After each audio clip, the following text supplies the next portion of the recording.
booliiska magaalada Oslo ee caasimadda waddanka Norway ayaa gacanta ku soo dhigay 2 wiil oo da'doodu lagu sheegay in ay tahay 20 kuwa oo lagu soo qabtay darooga iyo in ay ku hubaysnaayeen bistoolad ay rasaasi ka buuxdo.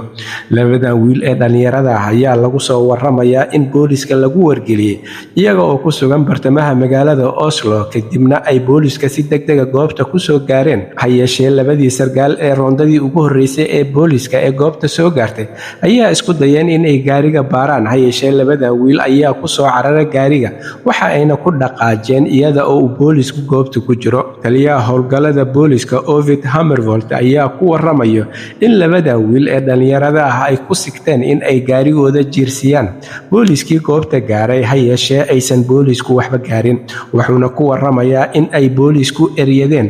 Ha yeeshee aysan u suurtagelin in ay si xawaare leh ku eryadaan cimilada oo xumeed iyo sidoo kale wadada oo jaam ahayd. Waxa uuna taliya Ovid ku waramayaa in aysan isla markii soo qaban, ha yeeshee roondooyin kale ee booliis ay si degdeg ah ku soo qabteen labadan wiil markii la joojiyay oo gaariga la baarayna laga dhaxlay bistoolad ay rasaasi ku jirto iyo sidoo kale darooga uu ku sheegay in uu u maleynayo in ay ahayd kokayin.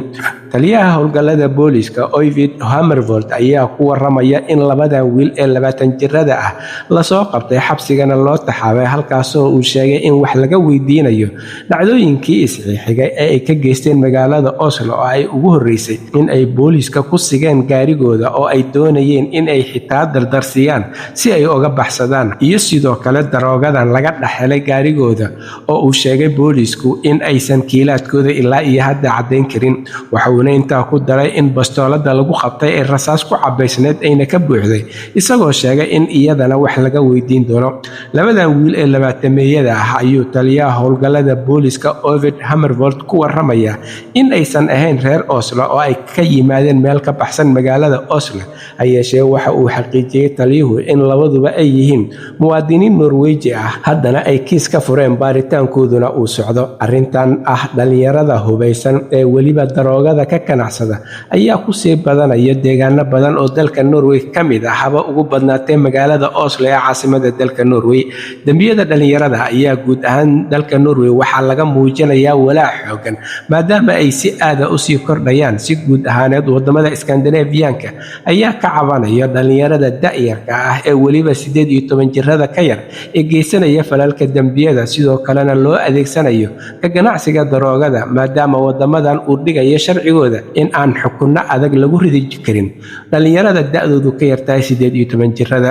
Ha yeeshee culays badan oo jira ayaa waxa uu sababay in waddanka Sweden uu sameeyo xabsiyo loogu talagalay 17 jirada, 15 jirada iyo xitaa 14 jirada. Norway ayaa iyaduna la tacaalayso dhalinyaradan dambiyada kala duwan ee dilka, dhaca, qaraxyada iyo sidoo kale ka ganacsiga daroogada ku faafinayo guud ahaan deegaanada kala duwan ee dalka Norway. Waxa ayna booliiska iyo hay'adaha kala duwan ee amniga iyo dambi baaristuba wadaan arrimo ay kaga hortagayaan dhacdooyinkan isdaba joogga ah ay dhalinyarada da'yarka ah ku lug leeyihiin.